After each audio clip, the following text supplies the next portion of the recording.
श्री अतिराजाय विवेकानंद सूरये सच्चिद सुखस्वरूपाय स्वामिने तपोहारिणे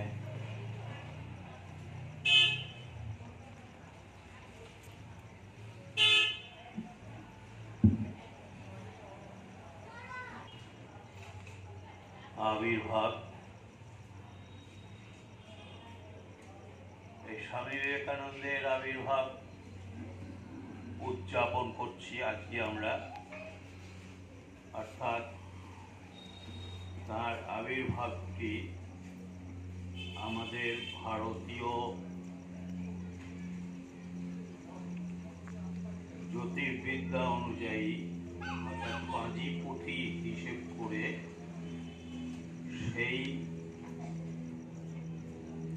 গণনাকে কেন্দ্র করে বা গণনাকে পন্থা রূপে গ্রহণ করে আমরা আমাদের রামকৃষ্ণ মঠ মিশনের সমস্ত কাজকর্ম পরিচালিত হয়। কিছুদিন আগে 12ই জানুয়ারি স্বামীজির জন্মতিথি গিয়েছে, সেটা ইংলিশ ক্যালেন্ডার অনুযায়ী। দুর্ভাগ্য এই যে আজও পর্যন্ত দেশের লোক এই 12ই জানুয়ারিটাই স্বামীজির জন্মদিন বলে জানে। আমাদের এখানে খোঁজ করতে আসে, 12ই জানুয়ারি আজকে এখানে কিছু হচ্ছে না তো? না, এখানে কিছু হচ্ছে না। তো কেন হবে না? তাহলে হবে 21শে জানুয়ারি হবে। 12 থেকে 21শে কেন? 21শে এই জন্য, সেই দিন ভারতীয় জ্যোতিষশাস্ত্র অনুযায়ী তার আবির্ভাব তিথি দিনক্ষণ বিচার করে জ্যোতিষরা যেটি নিরূপণ করেন সেই অনুযায়ী আমাদের বেলুড় মঠের কাজকর্মগুলো, এই অনুষ্ঠানগুলো হয়ে থাকে। বলে তাহলে 12ই জানুয়ারিটা কি? 12ই জানুয়ারিটা হচ্ছে ক্যালেন্ডার, ইংলিশ ক্যালেন্ডার মতে। তারপরে আরেকটু বললাম, 12ই জানুয়ারিও এই বঙ্গজ সন্তানরা কিছু জানতেন না, অনেক আগেকার কথা বলছি। ইন্দিরা গান্ধী আমেরিকায় গিয়ে ক্রেমলিন হাউসের ওপরে স্বামীজির একটি প্রখ্যাত বাণী লিপিবদ্ধ দেখে এসেছিলেন। সেটি হচ্ছে, যতদিন পর্যন্ত পৃথিবীতে একটি কুকুরও অভুক্ত থাকবে ততদিন পর্যন্ত আমার কর্মের বিরাম নাই। তিনি দেখে আশ্চর্য হয়ে গেছিলেন যে রাশিয়ার মতন দেশ, কমিউনিস্ট, তারা স্বামী বিবেকানন্দর এই কথাটির অর্থ অনুধাবন করতে পেরেছিলেন এবং তার মহত্ব অনুধাবন করতে পেরে তাদের এই রকম ক্রেমলিন হাউসের মাথায় বড় বড় করে লিখে রেখে তাকে ওটা তাদের জাতীয় আদর্শ মনে করিয়ে নিয়ে, মানে ধরে নিয়ে তারা পদক্ষেপ করবে বলে সম্ভবত ওইটা ওখানে লিখেছেন। আর ভারতবাসীরা স্বামী বিবেকানন্দের আবির্ভাবের তখনও পর্যন্ত কোনোই নড়চড় ছিল না, জানতো না কেউ। ওই 1963 সালে একবার তার শতবার্ষিকী হয়েছিল, সেটা আপনারা জানেন। যাই হোক, এই প্রসঙ্গটা এলোই যখন, তখন আরেকটি কথা বলি। ইন্দিরা গান্ধী ওইটি দেখেই সেখানে শেষ হননি। তিনি দেশে ফেরত আসবার পরেই ক্যাবিনেটে একটি মিটিং করেন। মিটিং করে সেখানে তিনি বলেন যে বিদেশি একটি দেশ যারা ঈশ্বর মানে না, তারা স্বামী বিবেকানন্দকে এতটা সম্মান দিতে পারেন, আর আমরা তাকে উপযুক্তভাবে কোনো সেই রকমভাবে সম্মান আজ পর্যন্ত দেয়নি। তো 12ই জানুয়ারি স্বামীজির জন্মদিনটিকে আমরা ন্যাশনাল ইউথ ডে বলে ডিক্লেয়ার করব, জাতীয় যুব দিবস। কেন? স্বামীজি হলেন যৌবনের প্রতীক, অনন্ত যৌবনের প্রতীক। সমস্ত যৌবন অর্থাৎ সমস্ত সম্ভাবনার, সমস্ত বিকাশের যে বিকাশ এবং সম্ভাবনার পেছনে যে শক্তি, সেই শক্তি যা সমস্ত জগৎকে এগিয়ে নিয়ে চলে, সেইটি হচ্ছে সেই ইংরেজিতে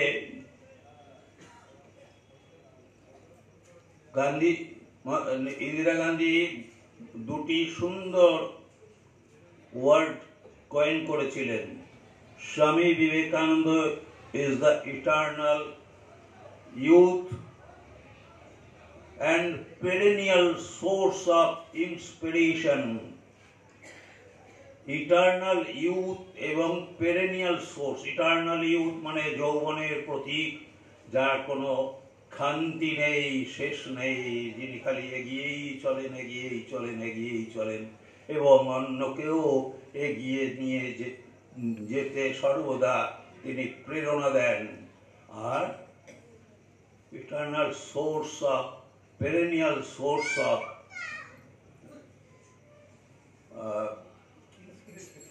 ইন্সপিরেশন। ইন্সপিরেশন না থাকলে কোনো কিছু হয় না। ইন্সপিরেশন সমস্ত কিছুর শক্তি অন্তর্নিহিত যে শক্তি, সেটা হলো ইন্সপিরেশন। এই দুটি কথা দিয়ে উনি 12ই জানুয়ারিটাকে সমস্ত দেশেতে যুব দিবস বলে চিহ্নিত করে সমস্ত স্কুল, কলেজ ইত্যাদি ইত্যাদি সকলে যাতে এটি পালন করে, তার জন্য তিনি সার্কুলার দিয়ে পাঠাবার ব্যবস্থা। কিন্তু আনফর্চুনেটলি তার আগেই তিনি পৃথিবী ছেড়ে চলে যান, অর্থাৎ আততায়ীর হাতে মৃত্যু হয়। কিন্তু next prime minister Rajiv Gandhi, তিনি সেটি সকলকে, সমস্ত ভারতবর্ষের যুব সম্প্রদায়কে জানাবার ব্যবস্থা করেছিলেন, স্কুলে, কলেজে এবং আরও বিভিন্ন প্রতিষ্ঠানের মাধ্যমে এটি যাতে উদযাপিত হয়। কিন্তু বিচিত্র এই দেশ, তো এই দেশে খালি ওই একটা জিনিসই চলে এখনো পর্যন্ত, আর ভালো কোনো জিনিস চলে না। তো রামকৃষ্ণ মঠ মিশন এবং রামকৃষ্ণ মঠ মিশনের সঙ্গে সম্পৃক্ত বা সংযুক্ত যে সমস্ত অনুষ্ঠান সংস্থাগুলো আছে, তারা এই দিনটি পালন করেন। কিন্তু আরও হাজার হাজার প্রতিষ্ঠান আছে যারা করে না বা শোনেনি কোনোদিনও, খবরও রাখে না। সে হোক, স্বামীজি বলেছেন আমার আদর্শ দেশের ভেতরে কাজ করবেই, অতএব আমরা না করলে তিনি করিয়ে ছাড়বেন। সময় আসবে বা সময় আসতে বোধহয় শুরু করেছে যে তিনি করাবেন, বাধ্য করাবেন। যাই হোক, সেটা নিয়ে এখন আর আজকে বেশি কথা বলতে যাব না। ওখানে আবার আমাকে শেষে ওই দিতে হবে, হিসেব দিতে হবে যে এত কথা কেন বলেছেন। তা আজকের আমাদের প্রধান উদ্দেশ্য হলো, এখানে সমবেত হয়েছি আমাদের একজন প্রাজ্ঞ বক্তা আমরা মঞ্চ করে পেয়েছি, শ্রী শক্তিপ্রসাদ মিশ্র, সুচিন্তিত বক্তা এবং গবেষক। তিনি গোলপার্ক ইনস্টিটিউটে নিবেদিতা চেয়ারের অধ্যাপক। নিবেদিতা চেয়ার, যেখানে নিবেদিতাকে নিয়ে গবেষণা করা হয়, নিবেদিতাকে নিয়ে, কারণ নিবেদিতা হচ্ছে আসল প্রবক্তা স্বামী বিবেকানন্দের। যদি স্বামী বিবেকানন্দকে কেউ ঠিক ঠিক হৃদয় দিয়ে, মন দিয়ে, প্রাণ দিয়ে ভালোবেসে যদি জানবার চেষ্টা করে থেকে থাকেন এবং বুঝবার চেষ্টা করে থাকি রাখেন, তাহলে সেই নিবেদিতার কোনো তুলনা নেই। নিবেদিতা ফ্যাদমলেস, সমুদ্রের তল পর্যন্ত গেলেও নিবেদিতা শেষ হবে না। আর নিবেদিতার গুরু তার থেকেও বেশি, তার থেকেও বেশি, তার থেকেও বেশি, অর্থাৎ যার কথা ঠাকুর বলছেন, ওরে তোর জন্য যে আমি ঘরে ঘরে গিয়ে ভিক্ষে করতে পারি। আবার কোনো কোনো জায়গায় বলছেন, নরেন আমার শ্বশুর ঘর, এইটি প্রকৃতি, ওটি পুরুষ। এরও অনেক অনেক কথা বলেছেন নরেন্দ্রনাথ সম্বন্ধে। বলতে বলতে শ্রীরামকৃষ্ণ কখনো ক্লান্ত হতেন না, থামতেও জানতেন না, থামাতে হতো তাকে। এই হলো নরেন্দ্রনাথ। তার সম্বন্ধে আজকে আমরা শুনব আমাদের অধ্যাপক মশাইয়ের মুখ থেকে। আমরা চিন্তার খোরাক পাবো। তাকে আমরা সাদর আহ্বান জানাচ্ছি। আর আপনাদের সকলকে আমাদের বরানগর মঠের তরফ থেকে সাদর আহ্বান, প্রীতি, নমস্কার এবং শ্রদ্ধা জ্ঞাপন করছি। জয় হেতু শ্রীরামকৃষ্ণ। শ্রীয়তিরাজায় বিবেকানন্দ সুরয়ে সচ্চিৎ সুখ স্বরূপায় স্বামিনে তাপহারিণী।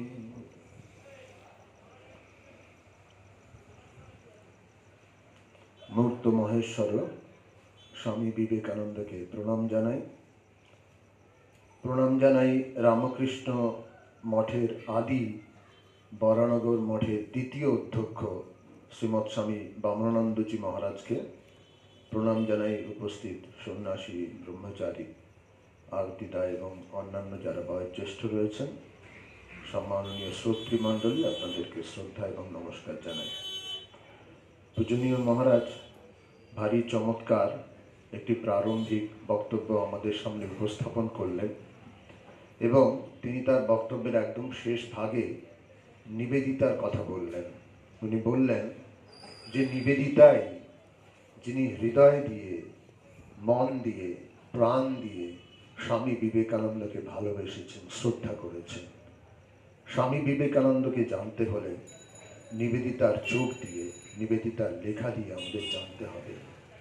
সেই প্রেক্ষিতে আমার মনে পড়ল স্বামী বিবেকানন্দ সম্বন্ধে অদ্ভুত একটা ধ্যানচিত্র নিবেদিতা এঁকেছেন।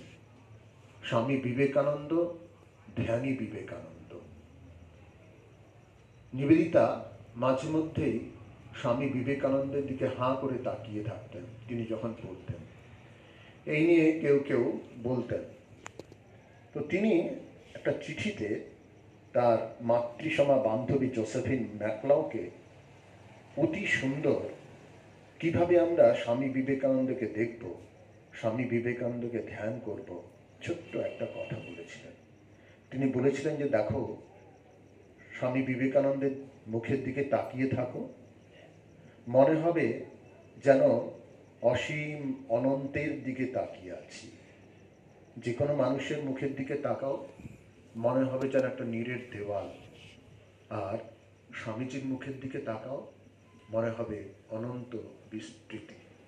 In every face except his you come up against a barrier. In every face except his you come up against a barrier.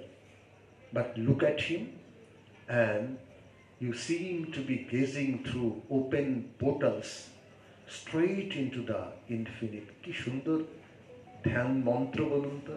In every face except his you come up against a barrier, but look at him and you seem to be gazing through open portals straight into the infinite. মনে হবে তুমি যেন অনন্তের দিকে তাকিয়ে আছো, কেবলই অনন্ত বিস্তৃতি। সত্যি কথা বলতে কি, স্বামীজি সম্বন্ধে আমরা ভাবলেই তার এই ধ্যান মূর্তিটাই কিন্তু আসে। ঠাকুর ঘরে স্বামী বিবেকানন্দের যে মূর্তি আছে তার দিকে যদি আমরা তাকাই, খুব গভীরভাবে তাকালেই দেখতে পাবো যে আদতে ইনি ধ্যানী বুদ্ধ, এছাড়া অন্য কোনোভাবে যেন তাকে বিশেষিত করা যায় না।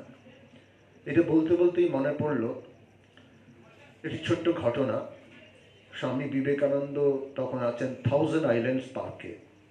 থাউজেন্ড আইল্যান্ড পার্ক আপনারা জানেন নিউ ইয়র্কের কাছে, সেন্ট লরেন্স হ্রদের কাছে। সেই থাউজেন্ড আইল্যান্ডস পার্ক, সেখানে স্বামী বিবেকানন্দ প্রায় 3 মাস ছিলেন এবং সেই 3 মাস বেদান্তের যারা খুব সিনসিয়ার এবং সিরিয়াস স্টুডেন্টস, তাদেরকে বেদান্তের তত্ত্ব এবং বেদান্তের ভাব নিয়ে কিভাবে জীবনযাপন করা যায় সেইটে উনি শিক্ষা দিচ্ছিলেন। যে জায়গার থাউজেন্ড আইল্যান্ডস পার্কে স্বামী বিবেকানন্দ এই সেন্ট লরেন্স হ্রদের তীরে ওই ক্লাস নিতেন, সেটা হচ্ছে চারদিকে ঘেরা পাহাড়, ঘন জঙ্গল, গাছগাছালিতে ভরা, অত্যন্ত নির্জন, অত্যন্ত শান্ত। অবশেষে 6ই অগাস্ট খুব সম্ভবত 1895 সালে, তার পরের দিন Swami Vivekananda thousand island park থেকে চলে যাবেন।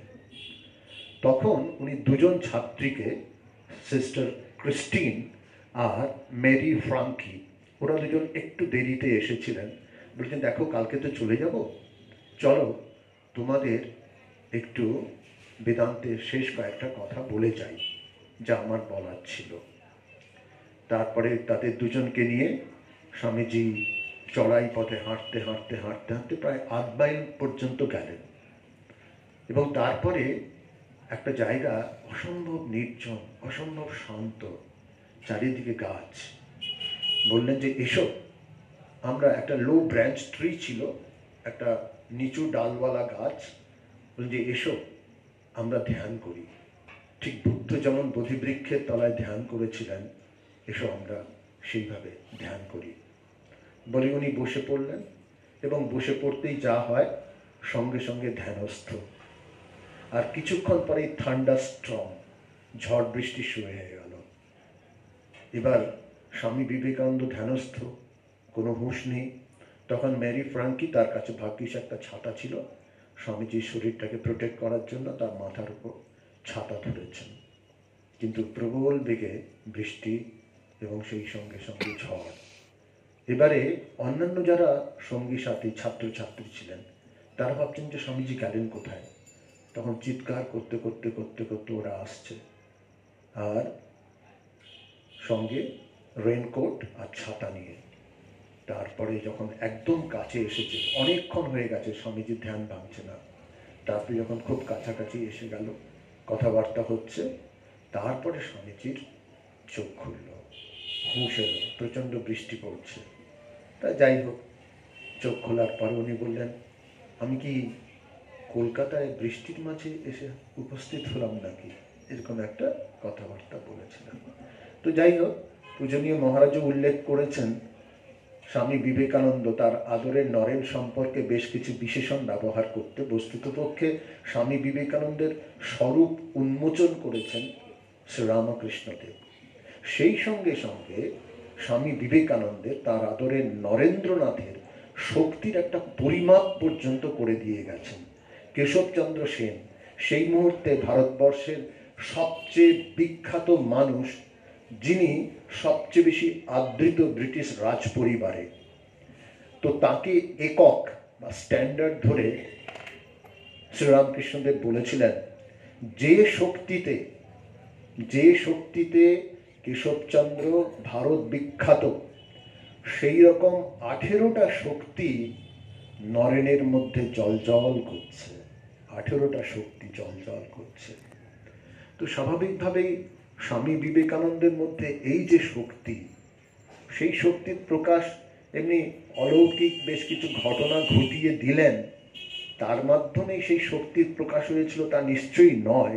আমরা জানি তিনি নতুন একটা যুগ গঠনে তার শক্তি প্রয়োগ করেছিলেন, সেই বিষয় নিয়ে আমরা একটু আলোচনা করব। তবে একটা কথা, সেটা আপনারা অনেকেই জানেন, যে স্বামী বিবেকানন্দের যে অন্তর্নিহিত শক্তি ছিল, সেই শক্তির প্রকাশ কখনো কখনো কিন্তু হয়েও যেত। এরকম প্রচুর ঘটনা আছে। আপনারা জানেন যে স্বামী বিবেকানন্দের গৃহী শিষ্য শান্তিরাম, তার প্রচণ্ড অসুখ, শরীর ত্যাগ হয়ে যাবে এরকম একটা আশঙ্কা সৃষ্টি হলো। তার মা কাঁদতে কাঁদতে স্বামীজির কাছে এলেন। তখন স্বামীজি বললেন যে ঠিক আছে, একটা পাত্রে গঙ্গা জল নিয়ে এসো। গঙ্গা জল আনা হলো এবং সেই গঙ্গা জলের দিকে স্বামী বিবেকানন্দ এক দৃষ্টিতে তাকিয়ে থাকলেন। থাকতে থাকতে আশ্চর্যের ব্যাপার, সেই জলটা গরম হয়ে গেল, প্রায় ফোটার উপক্রম। তখন তিনি বললেন, এই জল একটু একটু করে শান্তিরামের মুখে দিয়ে দাও। এবং আশ্চর্যের ব্যাপার, তার সঙ্গে সঙ্গে আরোগ্য লাভ হলো। এরকম আরও ঘটনা আছে। স্বামী নির্ভয়ানন্দজির একটা ঘটনা আছে। বেলুড় মঠে তখন স্বামীজি আছেন, আর নির্ভয়ানন্দজির প্রচণ্ড জ্বর, এমনকি 107 ডিগ্রি পর্যন্ত উঠে গেছে। অনেকেই ভাবছেন যে নির্ভয়ানন্দজি আর বাঁচবেন না। তখন স্বামীজিকে খবর দেওয়া হলো যে এইরকম মরণাপন্ন অবস্থা।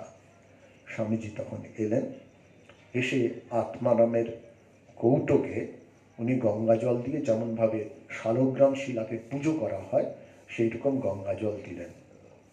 দিয়ে তারপরে বললেন যে ঠিক আছে এসো। ওইটা নিয়ে নির্ভয়ানন্দজির মুখে দিলেন। দেওয়ার কিছুক্ষণ পরে দেখা গেল টেম্পারেচার যেন আরেকটু বাড়ার দিকে।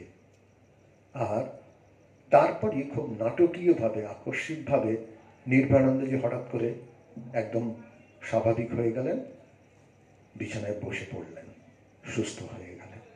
এরকম নরেন্দ্রনাথ মানে স্বামী বিবেকানন্দের প্রচুর প্রচুর প্রচুর ঘটনা আছে। আরেকটা মনে পড়ছে সিস্টার ক্রিস্টিনের ক্ষেত্রে। সিস্টার ক্রিস্টিন অত্যন্ত পবিত্র হৃদয়ের নারী ছিলেন, অত্যন্ত পবিত্র হৃদয়। তাকে অনেকেই বলতেন যে আমেরিকার ব্রাহ্মণ। অত্যন্ত সৎ স্বভাবের ছিলেন, কিন্তু আর্থিক দিক দিয়ে অত্যন্ত দুর্বল। স্বামীজি একটা ছোট্ট ব্যাগ দিয়েছিলেন, দিয়ে বললেন যে দেখো, যখন কোনোভাবে আর তোমার দিন কাটছে না, অত্যন্ত আর্থিক দুরবস্থা, তখন তুমি এর ভেতরে হাত দিও, তোমার প্রয়োজনীয় তুমি পাবে। তবে হ্যাঁ, কখনো কিন্তু অপব্যবহার করো না, কখনো অপব্যবহার করো না। এইরকম স্বামী বিবেকানন্দের অনেক অলৌকিক ঘটনা আছে। তার ওই যে 18টা শক্তি জল জল করছে। তবে হ্যাঁ, আমরা এটা নিশ্চয়ই জানি যে স্বামী বিবেকানন্দের যে শক্তির প্রথম প্রকাশ, যেটা বিশ্ববাসী জেনেছিল, সেটা হচ্ছে ওই 1893 সালের 11ই সেপ্টেম্বর। মাত্র 5টা শব্দ উচ্চারণ, sisters and brothers of America. এই 5টা শব্দের যে এত শক্তি থাকতে পারে, সেটা স্বামী বিবেকানন্দের মুখোচ্চারিত না হলে কেউ কখনো বুঝতে পারত না। ইনসিডেন্টালি এই কথা তো অনেকেই আমরা বলি, এবং মজার কথা যে এই শিকাগো পার্লামেন্ট রিলিজিয়ন্সে স্বামীজির আগে এবং পরে অনেকেই স্বামী বিবেকানন্দের ওই আদলে অ্যাড্রেস করা sisters and brothers of America, সেই রকমভাবে sisters and brothers of my American home, এটা ধরুন অ্যাপারেন্টলি আরও বেশি ইমোটিভ, কিন্তু নো হাততালি, মানে যে যেমন স্বাভাবিকভাবে হয় আর কি। হচ্ছে কথার শক্তি স্বামী বিবেকানন্দ। এবং আরও একটা চিন্তা করুন তো, 19শে সেপ্টেম্বর, সেই সময় হিন্দু ধর্ম সম্বন্ধে কি আশ্চর্য রকম অজ্ঞতা এবং অবজ্ঞা ছিল পাশ্চাত্যে। সাধারণ মানুষ মনে করত যে ভারতবর্ষ মানে হচ্ছে যে ওখানে অত্যন্ত অসভ্য বর্বর মানুষের দেশ। এমনকি কার্ল মার্কসের মতো মহাপুরুষ, বিরাট পুরুষ, তিনি বলেছিলেন যে ভারতীয়রা হচ্ছে হাফ স্যাভেজ, আধা বর্বর। এবং পাশ্চাত্যবাসীদের ধারণা ছিল যে এই ব্রিটিশরা আসার পরই ভারতবর্ষের মানুষরা কিছুটা সভ্যতা এবং সংস্কৃতির আলো দেখছে। আর সেই সঙ্গে সঙ্গে খ্রিস্টান মিশনারিদের জন্য বিশেষত, অবশ্যই ব্রিটিশ সাম্রাজ্যবাদীদের মদত ছিল, তারা প্রচার করেছিল ভারতবর্ষের দুর্গতির মূল কারণ হচ্ছে হিন্দু ধর্ম, অতএব সর্বধর্মান পরিত্যাজ্য, তোমরা খ্রিস্ট ধর্ম গ্রহণ করো এবং তোমাদের একমাত্র উপাস্য দেবতা হবেন যীশু খ্রিস্ট। একমাত্র ধর্ম খ্রিস্ট ধর্ম, একমাত্র শিক্ষা সংস্কৃতি হচ্ছে পাশ্চাত্য শিক্ষা ও সংস্কৃতি। সেই সময় স্বামী বিবেকানন্দ ওখানে গেলেন এবং গিয়ে কি করলেন তো জানি, বলছিলাম 19শে সেপ্টেম্বরের কথা। এখনো ভাবুন তো, অবাক লাগে। এবং 11 সেপ্টেম্বরে তার ওই যে 4 মিনিটের বক্তৃতা ছিল, সেই 4 মিনিটের বক্তৃতায় তিনি অন্তত 4 বার বললেন যে I am proud to belong to A religion, I am proud to belong to a nation. আমি সেই ধর্মের, গর্বে করে বারবার বললেন, 4 বার বললেন 4 মিনিটের বক্তৃতা। Even now, even in 21st century 2025 আমরা অস্বস্তি বোধ করি যে I am proud to belong to my religion, এই কথাটা বলতে আমরা অস্বস্তি বোধ করি। যাই হোক, ওটা অপ্রাসঙ্গিকভাবে চলে এলো। 19শে সেপ্টেম্বরের কথা বলতে গিয়ে মনে পড়লো তার শক্তির প্রকাশ। একটা ভাবুন তো, তিনি ওই 19শে সেপ্টেম্বরের মঞ্চে দাঁড়িয়ে চার্চ যেভাবে হিন্দু ধর্ম খ্রিস্ট ধর্মকে প্রচার করত, যে পাপবাদের উপর নির্ভর, সেখানে স্বামীজি বলছেন পাপী, ছি, মানুষকে পাপী বলাই তো সবচেয়ে বড় পাপ। Sinners, it's a sin to call a man so. It is standing লেভেল অন হিউম্যান নেচার, মনুষ্যত্বের অবমাননা। তোমরা অমিতের সন্তান, এই বলে সম্বোধন করলে। এটার কিছুই নয়, ওই যে স্বামী বিবেকানন্দের শক্তির প্রকাশ। যাই হোক, প্রসঙ্গক্রমে অপ্রাসঙ্গিক বেশ কিছু কথা চলে এলো। আমার জন্য আজকে পূজনীয় মহারাজ এবং আরতি দ্বারা যে বিষয়টা নির্ধারণ করেছেন, সেই বিষয়টা কোনো সন্দেহ নেই যে একটা সেমিনারের টপিক, যে নতুন বিশ্বের লক্ষ্যে স্বামী বিবেকানন্দের চিন্তা ও পথপ্রদর্শন। আচ্ছা, কেন আমরা একটা নতুন বিশ্ব চাইছি? তার মানে এই যে বিশ্ব, বর্তমান বিশ্ব, এটা আমরা সন্তুষ্ট নই, অসুখ। কোনো সন্দেহ নেই যে বর্তমান বিশ্ব বহুজন হিতায় এবং বহুজন সুখায় নয়, কোনো সন্দেহ নেই। নানা সমস্যা আছে, কিন্তু এই নানা সমস্যার মাঝে দুটো মতবাদ হচ্ছে কিন্তু মূল সমস্যার শিকড়। এই দুটো মতবাদ কি, দুটো প্রধান সমস্যা কি, সেইটে আমেরিকান পলিটিক্যাল সায়েন্টিস্ট এবং লেখক বেঞ্জামিন আর বারবার, তার একটা সুন্দর বই আছে, সেই বইয়ের নাম হচ্ছে জেহাদ ভার্সাস ম্যাকওয়ার্ড। জেহাদ ভার্সাস ম্যাকওয়ার্ড বলে একটা ছোট্ট বই আছে। কি বলছে ওই বইতে? কোন দুটো মতবাদের জন্যই আজ সারা পৃথিবী অত্যন্ত যন্ত্রণাকাতর, সারা পৃথিবীর যেন অসুখ। তিনি বলছেন যে একটা হচ্ছে জেহাদ, কোনো ধর্মের নাম করেননি। জেহাদ মানে কি? জেহাদ বলতে উনি বলতে চাইছেন যে অত্যন্ত ভয়ঙ্কর ধর্মান্ধতা, গোঁড়ামি, ফ্যানাটিসিজম, ফান্ডামেন্টালিজম। এবং এই মতবাদী যারা বিশ্বাসী, তারা মনে করেন যে পৃথিবীতে, সারা পৃথিবীতে আমরা যে নামে ঈশ্বরকে অভিহিত করি এবং আমরা যে একমাত্র শাস্ত্র গ্রন্থকে গ্রহণ করেছি, সেটাই সবাইকে গ্রহণ করতে হবে। আমরা একজনই মাত্র প্রফেটকে জানি, সেই প্রফেটকে সবাইকে মানতে হবে। আমরা যে উপাসনা পদ্ধতিতে সেই অলমাইটিকে আমরা ডাকি, সর্বশক্তিমানকে, সেইভাবেই ডাকতে হবে। যদি কেউ তা না করে, যদি কোনো রকম বাধা আসে, তাহলে সেই বাধাকে নির্মমভাবে চূর্ণ করতে হবে। এটা হচ্ছে জেহাদি মানসিকতা বলে উল্লেখ করেছেন, যদিও কোনো ধর্মে তিনি নাম করেননি। এর ফলশ্রুতি কি হয়েছে? এর ফলশ্রুতি আমরা জানি যে গত কয়েক বছরের পরিসংখ্যান বলছে অন্ততপক্ষে 34,000 সন্ত্রাসবাদী হামলা হয়েছে। কেবল সিরিয়াতেই 4 লক্ষ মানুষ প্রাণ হারিয়েছে। এবং কেবলমাত্র যে মিডল ইস্টের কতগুলো কান্ট্রিজেরই যন্ত্রণা তা নয়, আজ ইউরোপিয়ান কান্ট্রিজ, ইভেন আমেরিকা, তারা বিপন্ন বোধ করছে এই জেহাদ মানসিকতার জন্য। বেশ, আরেকটা কি তাহলে? আরেকটা হচ্ছে ম্যাকওয়ার্ড। এই ম্যাকওয়ার্ড শব্দটার অর্থ কি? এর দ্বারা কি বোঝানো হয়েছে? এই ম্যাকওয়ার্ড কথাটা নেওয়া হয়েছে যে multi national fast food company আছে না, ম্যাকডোনাল্ডস, সেই ম্যাকডোনাল্ডস থেকে এই শব্দটা নেওয়া হয়েছে। তো এর দ্বারা কি বোঝানো হচ্ছে?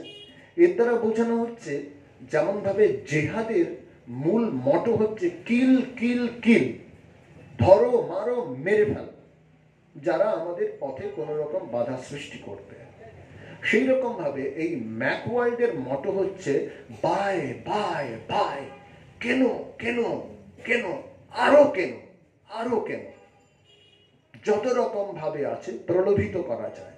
অত্যন্ত অনাবশ্যক ভোগ্য পণ্য দ্রব্যের উৎপাদন হবে এবং সেই ভোগ্য পণ্য গ্রহণ যদি না করি, আমার করায়ত্ত যদি না হয়, তাহলে আমার জীবন বৃথা। এবং যারা এই ম্যাকওয়ার্ল্ডের তত্ত্বে বিশ্বাস করেন তারা মনে করেন আমাদের প্রধান উপাসনা স্থল হচ্ছে শপিং মল, যেখানে না গেলে জীবন বৃথা, এবং কোনো কারণে যদি সেই উপাসনা স্থলে না যেতে পারি তাহলে তো হোম ডেলিভারি আছে। এইটা হচ্ছে বলছেন যে বিশাল একটা যন্ত্রণা সারা পৃথিবীকে দিচ্ছে বিভিন্নভাবে। তো এর ফলশ্রুতিটা আমরা কি দেখতে পাচ্ছি? এটা দেখতে পাচ্ছি যে প্রথম কথা হচ্ছে অত্যন্ত অনাবশ্যক অপ্রয়োজনীয় ভোগ্যপণ্যের উৎপাদন, এবং সেই ভোগ্যপণ্য যা উৎপাদিত হয়েছে তা ঘরে ঘরে প্রলোভিত করার জন্য নানা চেষ্টা করা হয়। বাইবেলে যেমন ভাবে আছে যে স্যাটান অ্যাডাম এবং ইভকে প্রলুব্ধ করেছিল, টেম্পট করেছিল, ঠিক সেই রকম ভাবে এই মতবাদের যারা বিশ্বাসী তারা চেষ্টা করেন যে কোনোভাবে বিভিন্ন ধরনের অনাবশ্যক ভোগ্যপণ্য দ্রব্য উৎপাদন করে ভোগ করার জন্য সাধারণ মানুষকে প্রলোভিত করা। এর ফলশ্রুতি কি হচ্ছে? এর সবচেয়ে বড় আঘাত আসছে প্রকৃতির ওপরে। বাস্তুতন্ত্র বিপন্ন হচ্ছে, ইকোলজিক্যাল ইমব্যালেন্স হচ্ছে। এটা হচ্ছে অন্যতম একটি প্রধান যন্ত্রণার বিষয়, ইকোলজিক্যাল ইমব্যালেন্স। তৃতীয় কি হচ্ছে? এই যে মতবাদ, এই যে অনাবশ্যক ভোগ্যপণ্য উৎপাদন এবং চটকদারি যে সমস্ত অ্যাডভার্টাইজমেন্ট সোশ্যাল মিডিয়ার মাধ্যমে, বিভিন্ন মাধ্যমে, যার ফলশ্রুতি হয়েছে ভোগ্যপণ্য সংস্কৃতি প্রায় প্রত্যেকটা বাড়িতে হানা দিয়েছে। এর ফলশ্রুতি কি হয়েছে? এর ফলশ্রুতি হয়েছে পারিবারিক যে সমস্ত মূল্যবোধ ছিল বা লোকালাইজ যে সমস্ত মূল্যবোধ ছিল সেগুলো বিভিন্ন ভয়ঙ্কর রকমভাবে বিঘ্নিত হচ্ছে। আপাতভাবে আমরা বুঝতে পারছি না, কিন্তু ভয়ঙ্করভাবে বিঘ্নিত হচ্ছে।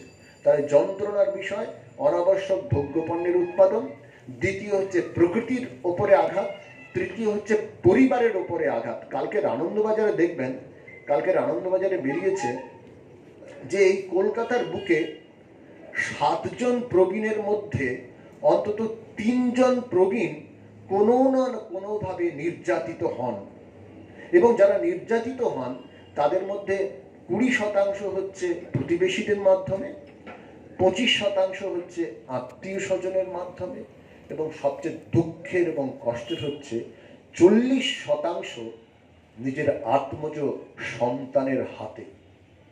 এবং তার প্রধান কারণ হচ্ছে এই ভোগ্যপণ্য সংস্কৃতির দিকে ধেয়ে যাওয়া, দৌড়ে যাওয়া, হিতাহিত জ্ঞান শূন্য হয়ে। এই ভোগ না হলে আমার জীবনটাই বৃথা। এই একটা বিশাল বিশাল বিশাল যন্ত্রণা।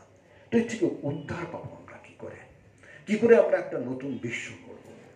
এই ব্যাপারে স্বামী বিবেকানন্দ কি বলেছেন? স্বামী বিবেকানন্দ খুব ছোট্ট করেই বলেছেন, বেশি কিছু করতে হবে না, আমাদের দৃষ্টিভঙ্গির পরিবর্তন করতে হবে। দৃষ্টিভঙ্গির পরিবর্তন কিভাবে করতে হবে এ সম্পর্কে আমি কেবলমাত্র 2টি সহায়তা নেব। একটা হচ্ছে যে লন্ডনে স্বামী বিবেকানন্দ একটা অসাধারণ বক্তৃতা দিয়েছিলেন, গড ইন এভরিথিং, বোধহয় সর্বভূতে ঈশ্বর বা এরকম কিছু আছে। যারা অল্প বয়সী কেউ কেউ এখানে বসে আছেন, একবার পড়বেন গড ইন এভরিথিং। অসাধারণ অসাধারণ, god in everything. God in everything বক্তৃতায় ছোট্ট একটা কথা বলেছেন। আচ্ছা, আরেকটা আমি আশ্রয় নেব, সেটা হচ্ছে যে নিবেদিতাকে স্বামীজি একটা চিঠিতে লিখেছিলেন। হয়তো নিবেদিতা প্রশ্ন করেছিলেন স্বামীজিকে, আচ্ছা আপনার প্রধান আদর্শটা কি? 10 ভলিউম পড়ে কেউ জিজ্ঞেস করতেই পারে যে আচ্ছা স্বামী বিবেকানন্দের প্রধান আদর্শটা কি? সেখানে উনি একটা ছোট্ট কথা বলেছিলেন, ইংরেজিতে বলেছিলেন, এটা আসছে সেই কথায়, my ideal indeed can be put into a few words, that is to preach unto mankind their divinity and how to make it manifest in every movement of life. এই ছোট্ট একটা কথা। তো কি বলছেন উনি ওখানে, গড ইন এভরিথিং, ওই বক্তৃতা উনি বলছেন যে আমরা সবাই এই দুঃখপূর্ণ পৃথিবী থেকে মুক্তি চাই। আমরা সবাই চাই এমন একটা জায়গা যেখানে কেবলমাত্র সুখ, কেবলমাত্র আনন্দ। যেমন খ্রিস্টানরা বিশ্বাস করে যে প্যারাডাইস হচ্ছে এরকম একটা জায়গা, ইসলাম ধর্মাবলম্বীরা মনে করে যে বেহেশত একটা জায়গা যেখানে কি সুখ, ইন্দ্রিয় পরায়ণতাও আছে, আবার অতীন্দ্রিয় সুখও হয়তো আছে। বেহেশতে গেলে আমরা একদম সুখ এবং আনন্দেই থাকবো, প্যারাডাইসে গেলে আমরা সুখ এবং আনন্দে থাকবো। কিন্তু সেটা তো দেখা যায় যে আমার মৃত্যুর পরে, এবং মৃত্যুর পরে আমি যে প্যারাডাইস বা বেহেশতে যাব তার তো কোনো গ্যারান্টি নেই। আমি হেলেও যেতে পারি, লিম্বোতেও যেতে পারি, অথবা বেহেশতে না গিয়ে জাহান্নামেও যেতে পারি। আচ্ছা, এমন কি আছে যে আমরা এই জগতে, এই পৃথিবীতে আনন্দপূর্ণ জীবনযাপন করতে পারি? স্বামী বিবেকানন্দ যে হ্যাঁ আছে, শুধু একটু দৃষ্টিভঙ্গির পরিবর্তন চাই। আমরা যেভাবে যা কিছু দেখি, একটু শুধু দৃষ্টিভঙ্গির পরিবর্তন। দৃষ্টিভঙ্গির জৈসে দৃষ্টি ওইসে হি সৃষ্টি, এই একটা কথা বলে। বলতে বলতে আমার একটা ঘটনা মনে পড়ল। মহাভারতে আছে কথিত, দ্রোণাচার্য যুধিষ্ঠিরকে ডেকেছেন, দুর্যোধনকে বলেছেন, ডেকেছেন, ডেকে দুর্যোধনকে বলছেন যে আচ্ছা দুর্যোধন, তুমি খুব ভালো মানুষ, অত্যন্ত সৎ, অত্যন্ত ভালো মানুষ, দুজনকে নিয়ে এসো তো। তখন দুর্যোধন চলে গেল। এবার যুধিষ্ঠিরকে বলছেন, আচ্ছা যুধিষ্ঠির, তুমি দুজন খুব খারাপ মানুষকে চলে এসো, প্রচন্ড বদ, এরকম দুজনকে নিয়ে এসো তো। আচ্ছা ঠিক আছে। তা দুর্যোধন গেছেন, গিয়ে তখন বেশ কিছুক্ষণ পরে ফিরে এসেছেন। ফিরে এসে বলছেন যে একটাও ভালো মানুষ পেল না, সব খারাপ, সবগুলো বদ। আচ্ছা ঠিক আছে। তবে যুধিষ্ঠির এলো, যুধিষ্ঠিরও খালি হাতে এসেছে। যুধিষ্ঠিরকে জিজ্ঞেস করলেন যে কি ব্যাপার, দুটো বদ মানুষ পেলে? বলছে না, আমি তো কাউকে একদম আউটরাইট বদ মানুষ এরকম দেখলাম না, প্রত্যেকের মধ্যেই ভালোত্ব আছে, এটাই তো আমি দেখতে পেলাম। আচ্ছা, এই আর কি, জৈসে দৃষ্টি ওইসে সৃষ্টি। আমাদের দৃষ্টিভঙ্গির পরিবর্তন করতে হবে। আর একটা ঘটনা আছে যে একজন একটা কোনো জায়গায় যাচ্ছে, যেতে যেতে সন্ধে হয়েছে। সন্ধে হওয়ার পরে এবারে কোথাও একটা থাকতে হবে।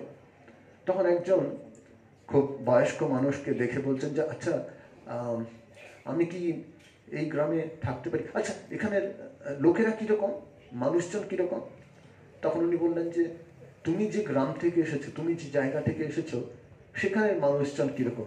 যে সব বদ, অসৎ, মিথ্যেবাদী, সেলফিশ, বলে যতগুলো এই ধরনের বিশেষণ হয় সেই সমস্ত বিশেষণ ব্যবহার করলেন। তখন উনি বললেন যে এখানের মানুষরা এক্স্যাক্টলি তাই, এখানে মানুষরাও ঠিক তাই। বলে যাই হোক, ও তো চলে গেল। হ্যাঁ, আমারও তাই মনে হচ্ছিল। দেখি পাশের অন্য একটা গ্রামে গিয়ে, তারপরে আরেকজন এসেছে, এসে বলছে যে আচ্ছা, এই গ্রামের মানুষজন কীরকম, আমি থাকবো বলে ভাবছি। তখন যে তুমি যে গ্রাম থেকে এসেছো, সেই গ্রামের মানুষজন কীরকম? বলছে ওখানে গ্রামের মানুষরা সবাই খুব পরোপকারী, খুব নিঃস্বার্থ পরায়ণ এবং পরের সেবা করে। তখন বলছে যে এই গ্রামের মানুষরাও খুব নিঃস্বার্থ পরায়ণ, খুব পরোপকারী, পরের সেবা করে। তখন বলছে হ্যাঁ, আমারও তাই মনে হয়েছে। তা বলে হলো, একজন দেখছিল এবং শুনছিল, সে তখন এলো যে কি ব্যাপার, আপনি ওকে এইরকম বললেন আর একে এইরকম বললেন। তখন তো দেখো, everything is his own reflection, ওই জৈসে দৃষ্টি ওইসে সৃষ্টি। তো এটা স্বামীজি কি বললেন? স্বামীজি বললেন একটা ছোট্ট কথা, সেটার কোথাও নয়, সেটা হচ্ছে ঈশোপনিষদের একটা ছোট্ট ভার্সকে উনি নিলেন এবং বস্তুত পক্ষে হিন্দু ধর্মের নির্যাস, যেমনভাবে ইসলাম ধর্মের একটা নির্যাস বা ক্রিড আমরা বলি, লা ইলাহা ইল্লাল্লাহ মুহাম্মাদুর রাসূলুল্লাহ, একটা ক্রিড, সে সুন্নি মুসলমানই হোক বা শিয়া মুসলমানই হোক বা আহমদিয়া মুসলমানই হোক, প্রত্যেকেই কিন্তু ওই লা ইলাহা ইল্লাল্লাহ মুহাম্মদ রাসূলুল্লাহ এই কথাটা ওরা পরিষ্কার করে যে আল্লাহ একমাত্র উপাস্য এবং হযরত মুহাম্মদ হচ্ছেন একমাত্র এবং শেষ প্রফেট, এই কথাটা ওরা বলেন। ঠিক তেমনি ক্রিশ্চিয়ানিটিতেও এরকমভাবে আছে যে I believe in Jesus Christ, the only son of God, I believe in God who created hell and heaven, I believe in the holy spirit.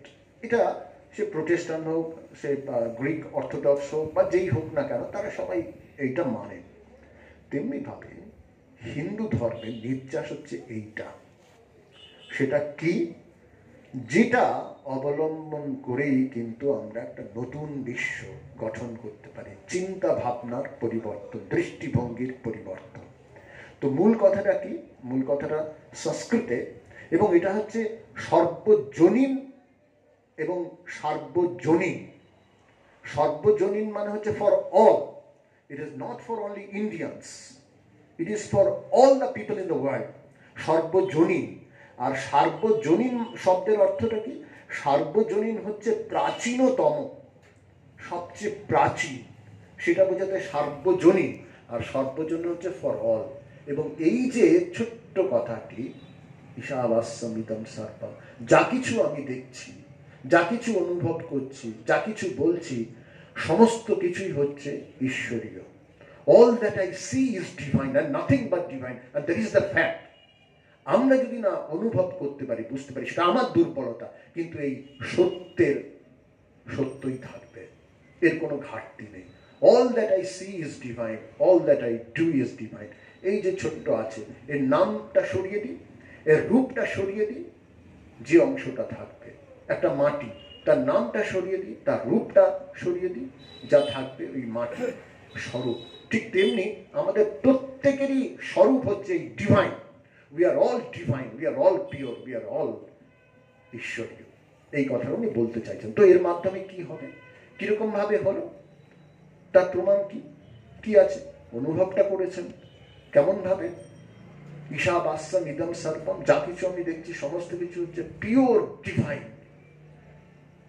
সেটা হচ্ছে যে আমাদের শাস্ত্রের ঋষিরা অনুভব করেছেন যে এক থেকেই বহু হয়েছে, এক থেকেই বহু হয়েছে, এক থেকেই বহু হয়েছে।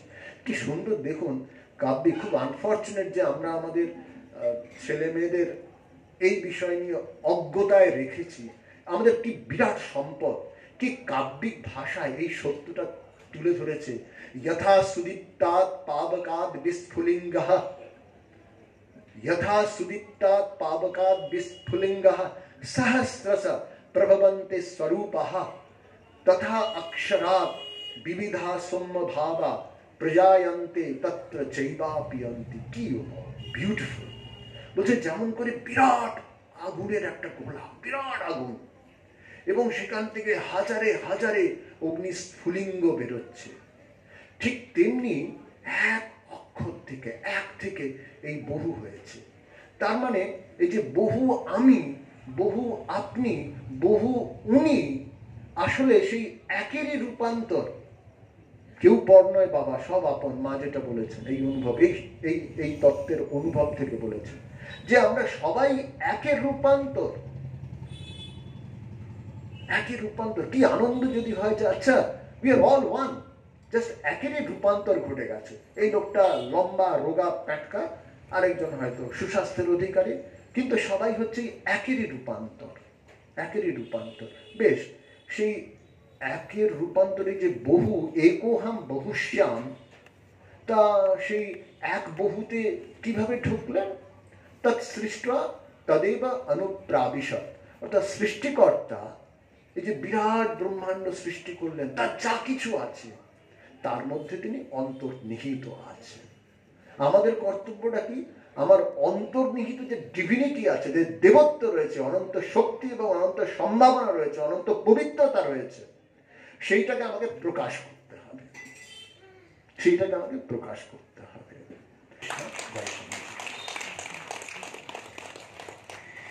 এই বক্তৃতা আমার পক্ষে বলা সম্ভব নয় যে কেমন হলো।